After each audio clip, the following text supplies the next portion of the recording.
తన 5 ఏళ్ల చిన్నారంటే ఆ తల్లికి ప్రాణం. కూతురి కోసం తన కెరీర్‌ని కూడా పక్కన పెట్టేసింది. చక్కగా పెంచి పెద్ద చెయ్యాలనేది ఆమె సంకల్పం. అమ్మమ్మ ఒడిలో, నానమ్మతో బెడ్ పైన, అమ్మ సంకలో వెన్నెల రాత్రుల్లో చిటపట చినుకులు పడుతుంటే కిటికీ నుంచి చూస్తూ తాను విన్న కథలు, లాలిపాటలు ఆ అమ్మకింకా బాగా గుర్తున్నాయి. డిజిటల్ యుగమొచ్చింది. కథలు, లాలిపాటలు దృశ్య రూపంలోకి వచ్చేశాయి. స్మార్ట్ టీవీ, ల్యాప్టాప్, మొబైల్ ద్వారా ఈ తల్లి కూతురికి రైమ్స్ కథలు చూపిస్తోంది. అమ్మా, పిల్లలకు వీడియో రూపంలో చూపడం కన్నా కథలు చెబితే అలాగే మెల్లగా పుస్తకాలు చదివిస్తే మంచిది అన్నాడు ఒక వ్యక్తి. మీది మరీ చాదస్తమండి. ఎప్పుడూ అమ్మమ్మ నానమ్మ కాలం నాటి పద్ధతులే ఇప్పటికీ పాటించాలంటే ఎలా? కాలం మారింది. కొత్త టెక్నాలజీ వచ్చింది. చెప్పడం కన్నా దృశ్య రూపంలో చూపడం ఎన్నో రకాలుగా మేలు కలిగిస్తుంది. అయినా ఈ కాలంలో ఎవరు సుశీల, జానకిలాగా పాడుతారు? ఆ రోజులు పోయాయి అంది. మన ఆలోచనలే మన జీవితం. అది మన పిల్లల భవిత. వినేవాడికి చెప్పేవాడు లోకువ. అది అడగకుండా ఉచితంగా చెప్పేవాటికి విలువ ఉండదు. చదువులేని వారికి చెప్పడం సులభం. చదువుకున్న వారికి చెప్పడం చాలా కష్టం. అయిననూ పోయి రావలే కథల కంచికి.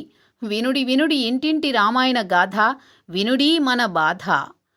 వీడియో చూడడం కన్నా పుస్తకాలు చదవడం వల్ల మెదడులో న్యూరల్ కణాల కనెక్టివిటీ దృఢమవుతుంది.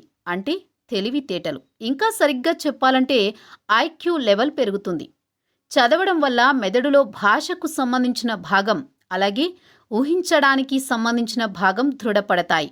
అంటే కమ్యూనికేషన్ స్కిల్స్, క్రియేటివిటీ మెరుగవుతుంది. పిల్లలకు కథలు చెప్పడం వల్ల తల్లిదండ్రులు, పిల్లల మధ్య బంధం పటిష్టమవుతుంది. అమ్మ లేదా నాన్న కథ చెబుతుంటే పిల్లలకెన్నో సందేహాలొస్తాయి. ఇదెందుకు, అదెలా అని అడుగుతారు.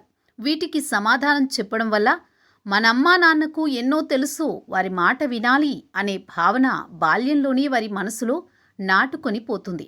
దీనికి భిన్నంగా ట్యాబ్స్, ల్యాప్టాప్స్, మొబైల్స్కు అలవాటు పడిన పిల్లలు తల్లి తండ్రితో మానసిక దూరాన్ని ఏర్పరచుకునే ప్రమాదం ఉంది. ఇలాంటి పిల్లల్లో మెల్లగా తల్లి తండ్రి పట్ల తిరస్కార ధోరణి, తిరుగుబాటు తత్వం రావచ్చు. నీకేమీ తెలియదు పో అంటారు.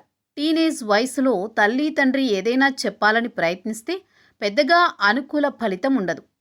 చిన్నపిల్లల్ని సంకలో ఎత్తుకొని ఒడిలో పడుకోబెట్టుకుని కథలు చెప్పడం, మాట్లాడడం, నిద్రపుచ్చడం, లాలిపాటలు పాడడం లాంటి వాటి వల్ల పిల్లలకు ఎమోషనల్ అస్యూరెన్స్ ఇచ్చినట్లవుతుంది. ఇలా పెరిగి పెద్దయిన పిల్లల్లో భావోద్వేగాల నియంత్రణ చక్కగా ఉంటుంది.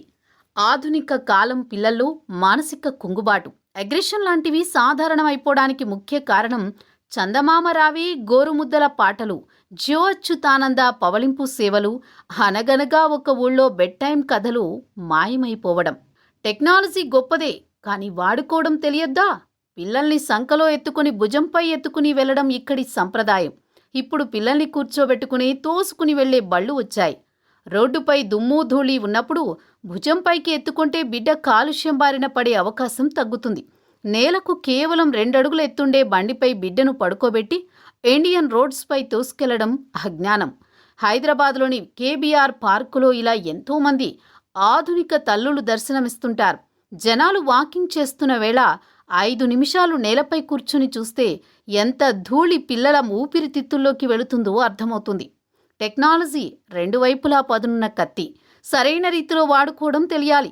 మానవ శరీర నిర్మాణం, అంతరిక్షం మొదలైనవి ఇలా ఊహకు అందని విషయాల కోసం వీడియోలు, మొబైల్ పరికరాలలో కాకుండా పెద్ద స్క్రీన్పై చూడాలి. పిల్లలు సొంతంగా ఊహించుకోగలిగే అంశాలు నోటి ద్వారా చెప్పడం లేదా పుస్తకాల ద్వారా వారికి అవగతమయ్యేలా చేస్తే అప్పుడే వారి ఊహాశక్తి, సృజనాత్మకత మెరుగవుతుంది.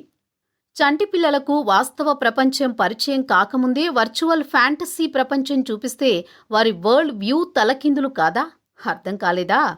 ఇంటి నుంచి పెద్దగా బయటకు పోకుండా బెడ్రూమ్లో, డ్రాయింగ్ రూమ్లో టీవీలు, ల్యాప్టాప్లు చూసి పెరిగి పెద్దయిన 4 ఏళ్ల పిల్లాడు చెట్లు నడుస్తాయి, ఎలుక పిల్లిని తరుముతుంది, చందమామ మాట్లాడుతాడు అని అనుకుంటే ఎవరి తప్పు?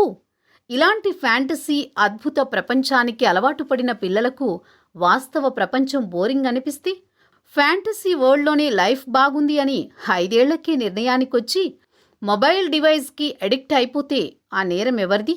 అజ్ఞానానికి ఇంతకన్నా అధమస్థానం ఉంటుందా? బిలియన్ డాలర్ల గేమింగ్ యానిమేషన్ ఇండస్ట్రీ చల్లగా ఉండాలంటే మన పిల్లల బతుకులు ఛిద్రమైపోవాల్సిందేనా? పిల్లలు స్క్రీన్స్కు అలవాటు పడితే వారి మెదడులో గ్రేసెల్స్, వైట్ మ్యాటర్, హిప్పో క్యాంపస్ లాంటి భాగాలు దెబ్బతింటాయి. ల్యాప్టాప్లు, ట్యాబులు, మొబైల్స్ లాంటి వాటి నుంచి వచ్చే నీలి కిరణాలు వారి కంటి చూపును దెబ్బతీస్తాయి. మొబైల్ డివైజెస్కు పిల్లలు మెల్లగా అడిక్ట్ అయిపోతే gamers thumb, trigger finger, carpal tunnel syndrome, round shoulders, drooping head, మెదడు క్యాన్సర్ లాంటి వ్యాధులొచ్చే ప్రమాదం ఉంది. చిరాకు, అసహనం, నిద్రలేమి, ఏకాగ్రత లోపం, విద్యానాశనం, తిరుగుబాటు ధోరణి, బుల్లీయింగ్, టీనేజ్లోకి అడుగుపెడితే లవ్, వివాహపూర్వ లైంగిక సంబంధాలు, మద్యపానం, హుక్కా, గంజాయి, గ్యాంగ్ వార్స్, ఇలా రోజు 1,00,000 ఘటనలు. కరోనా అనంతర యుగంలో స్మార్ట్ ఫోన్ పుణ్యమాని కుర్రకారు ప్రపంచంలో నిత్యకృత్యం అయిపోయినా మనం నిద్రలేవకపోతే ఎలా? కొత్తొక వింత, పాతొక రోత అని సామెత. పాతవన్నీ గొప్ప అనుకుంటే చాదస్తం, కొత్తవన్నీ గ్రేట్ అనుకుంటే డిజిటల్ యుగపు అజ్ఞానం. కావలసింది క్రిటికల్ థింకింగ్. వాస్తవాన్ని నేడు విస్మరిస్తే రేపటి రోజు పిల్లలతో సైకియాట్రిస్ట్ క్లినిక్ వద్ద క్యూలో నిల్చుని కన్నీళ్లు పెడితే నేరం ఎవరిది? నేరం తల్లిదండ్రులది. శిక్ష పిల్లలకా? చేతులు కాలాక ఆకులు పట్టుకుంటే ఉపయోగం ఉంటుందా? గురకపెట్టి నిద్రవుతున్న నేటి డిజిటల్ యుగపు తల్లిదండ్రులకు ఇదే మేలుకొలుపు. కొంప కొలంబియా కాకముందే లేవండి.